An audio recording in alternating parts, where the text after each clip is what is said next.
காதலுக்காக கையை வெட்டிக்கிறது, காலை வெட்டிக்கிறது, கண்ணை தோண்டிக்கிறது, நாக்கை வெட்டிக்கிறது கூட தமிழ் சினிமாவில பார்த்திருக்கோம். ஆனா பணத்துக்காக ஒருத்தவர் காளையை வெட்டியிருக்காரு. ஏற்கனவே பாத்தீங்கன்னா, பணம் என்றால் பிணமும் வாயை திறக்கும் அப்படிங்கிற ஒரு பழமொழி பாத்தீங்கன்னா தமிழ்ல இருக்குது. இந்த பழமொழியை கிட்டத்தட்ட உறுதி பண்ணியிருக்காரு பிரிட்டனை சேர்ந்த நீல் ஹாப்பர் அப்படிங்கிறவர். இவரோட செயல் பாத்தீங்கன்னா, ஒரு படத்துல கவுண்டமணியும் செந்திலும் ஒரு விஷயத்த செஞ்சிருப்பாங்க. அதாவது ரூ. 2,00,000 இன்சூரன்ஸ் பண்ணியிருப்பாரு செந்தில். அந்த இன்சூரன்ஸ் பணம் தான் உயிரோட இருக்கிற போதே நம்மளுக்கு கிடைக்கணும் அப்படிங்கிற மாதிரி என்ன சொல்லியிருப்பாரு, கவுண்டமணி ஒரு ஐடியா கொடுப்பாரு. அதன்படி பாத்தீங்கன்னா செந்தில் இறந்த மாதிரி நடிப்பாரு. இன்சூரன்ஸ் அதிகாரிகள் அதை சோதனை பண்ணிட்டு தான் நாங்க பணம் கொடுப்போம் அப்படின்னு சொல்லுவாங்க. அப்போ 2 பேரும் மாட்டிக்கிடுவாங்க.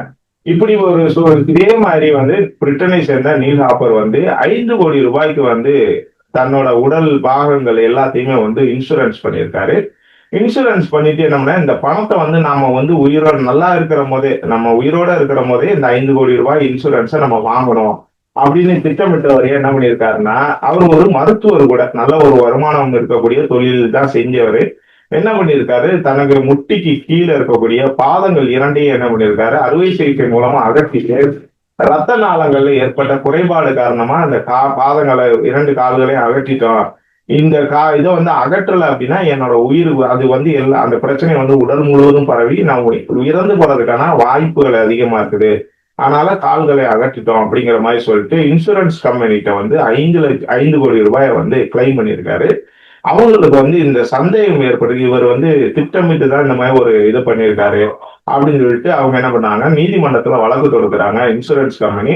நீதிமன்றமும் என்ன பண்ணாங்கன்னா, புலன் விசாரணை நடத்தணும் அப்படின்னு சொல்லிட்டு போலீஸுக்கு சொல்றாங்க. போலீஸ் புலன் விசாரணை செய்யும் போது இவர் செஞ்ச தில்லுமுள்ளு கிட்டத்தட்ட இந்த செந்தில் கவுண்டமணி ஜோக்கு மாதிரி இவர் செஞ்ச தில்முள்ளு வெளியே வந்திருக்கு. அதாவது ஒரு மருத்துவரா இருக்கிறதுனால இந்த ரத்த குழாய்கள் பாதிக்காத அளவுக்கு உயிருக்கு எந்த ஆபத்தும் இல்லாத வகையில கால்கள் இரண்டையும் எப்படி அகற்றுறது அப்படின்னு சொல்லிட்டு சோசியல் மீடியா, குறிப்பா பாத்தீங்கன்னா யூடியூப்ல பிரீமியம் பட்டி இந்த மாதிரி வீடியோக்கெல்லாம் நிறைய பார்த்திருக்காரு கடந்த 2 ஆண்டுகள்ல. இந்த வீடியோக்கெல்லாம் பார்த்து எந்த மாதிரி அறுவை சிகிச்சை பண்ணி எந்த மாதிரி பண்ணோம்னா இந்த மாதிரி உயிருக்கு எந்த ஆபத்தும் இல்லாம நல்லா இருக்கிற உடம்புல கால்களை இரண்டையும் அகற்றுறதுக்கு என்னென்ன வழிமுறைகள் எல்லாத்தையும் பார்த்துட்டு அதன் மூலமா தனக்கு நெருங்கிய ஒரு நண்பர், அவரு மருத்துவர், அவரோட இதுபடி அவரோட உதவியோட தன்னோட 2 காலையும் அகற்றிட்டு தான் இந்த மாதிரி ஒரு கிளைம் வச்சிருக்காரு. அதை போலீஸ் என்ன பண்ணிட்டாங்க, அவரோட சமூக வலைதள செயல்பாட்டுகள், யூடியூப்ல என்னென்ன வீடியோக்களை பார்த்திருக்காரு, என்னென்ன பேசியிருக்காரு அப்படிங்கிறதெல்லாம் இது பண்ணி தோண்டி திரும்பி எடுத்து என்ன பண்ணிட்டாங்கன்னா நீதிமன்றத்துல ஒப்படைச்சிட்டாங்க. அதனால கடுப்பான நீதிமன்றம் என்ன பண்ணிட்டாங்கன்னா, அந்த 5 கோடி ரூபாய் கிளைம் கொடுக்க வேணாம் அப்படின்னு சொல்லிட்டு அந்த இன்சூரன்ஸ் கம்பெனிக்கு அவங்க கொடுத்த மனுக்கு தீர்ப்பு கொடுத்ததோட இவரை பிடிச்சி போர்ஜரி பண்ணதுனால இவரை பிடிச்சி ஜெயில போடுங்க அப்படின்னு சொல்லிட்டு இவர் இது பண்ணார்.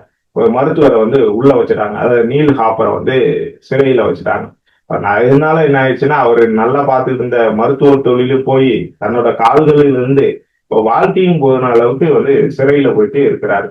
இந்த விவகாரத்துல பாத்தீங்கன்னா தேவையில்லாம இந்த மாதிரி பணத்துக்கு ஆசைப்பட்டு இந்த மாதிரி செயல்கள் ஈடுபட்டது பாத்தீங்கன்னா அவர் நீல் ஹாப்பரோட வாழ்க்கை முழுவதும் வாழ்க்கையை அழிச்சிருச்சு அப்படின்னு தான் சொல்லலாம். இந்த விவகாரத்துல நீங்க எப்படி பாக்குறீங்க, கமெண்ட்ல சொல்லுங்க.